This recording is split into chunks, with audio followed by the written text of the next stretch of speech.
گھر کے اندر نماز تہجد ادا کی جاتی ہے، وہ آسمان اس گھر کو اس طرح چمکتا ہوا دیکھتے ہیں جیسے ہم اہل زمین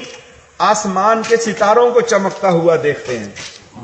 اس طرح سے وہ چمک اور دمک ہوتی ہے. اور جب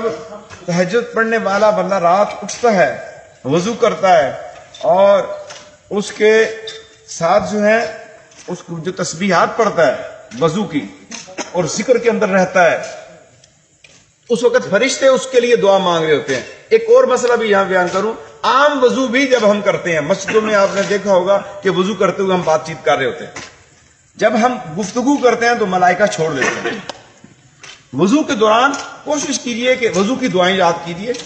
نہیں ہوتی تو کم از کم کلمہ اس کے ساتھ پڑھتے رہیں، اللہ کا ذکر کرتے رہیں یا خاموش رہیں اور اس وقت اپنا وضو مکمل کریں. آپ کے لیے اس وقت جو نماز کی تیاری بندہ کرتا ہے، نماز کی تیاری کرنے کا اتنا پروٹوکول ہے مومن کا کہ فرشتے وضو کے وقت ہی اس کے ساتھ کھڑے ہو جاتے ہیں، اس کے لیے بخشش و مغفرت کی دعائیں کرنا شروع کر دیتے ہیں. اور جب وہ بندہ دنیا کا کلام کرتا ہے تو پھر اس سے جدا ہو جاتے ہیں. تو ہم جب تہجد کی نماز کے لیے جب بندہ اٹھتا ہے اپنے گھر میں، تو اس گھر کو جب جو فرشتے ہر سطح پہ فرشتے لگے ہوئے ہیں، زمین پہ بھی جو اللہ کا ذکر کرنے والے ہیں ان کے ساتھ ہیں، مختلف امور پہ ہیں، پرواز کے اندر جو فرشتے ہوتے ہیں وہ بھی اس گھر کو دیکھتے ہیں، کہتے ہیں اتنا حسین و جمیل گھر.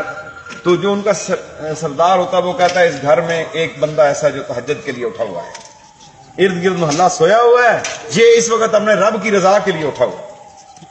دنیا کا ہر غم اس کا علاج نماز تہجد میں. فرض نماز کی تو فضیلت ہی بہت زیادہ ہے، تہجد کے اندر دنیا کا ہر غم کا علاج ہے، ہر بیماری کا علاج ہے، ہر مصیبت کا علاج ہے، ہر تکلیف کا علاج ہے. اور یاد رکھیے جو یہ چاہتا ہے کہ وہ اس کا نفس اس کا تزکیہ ہو جائے اور وہ مومن بن جائے، وہ اللہ کے قریب ہو جائے، وہ 40 نمازیں با جماعت پڑھے اور ان 40 راتوں میں نماز تہجد پڑھے اور ان 40 راتوں کے اندر کم از کم ایک قرآن پاک پڑھ لے، وہ زندگی کے اندر اس کی نماز بالکل نہیں رہے گی. نماز وہ لازم و ملزوم ہوتے ہیں، وہ جدا نہیں ہوں گے، دونوں ایک ہوں گے. اللہ کرے ہم مرتے وقت نماز کے ساتھ جڑ کے مریں کہ ہمارا آخری سجدہ ہو اور اللہ کی نماز کا جو بھی وقت ہے وہ پورا کر چکے اور اس وقت روح پرواہ ہو.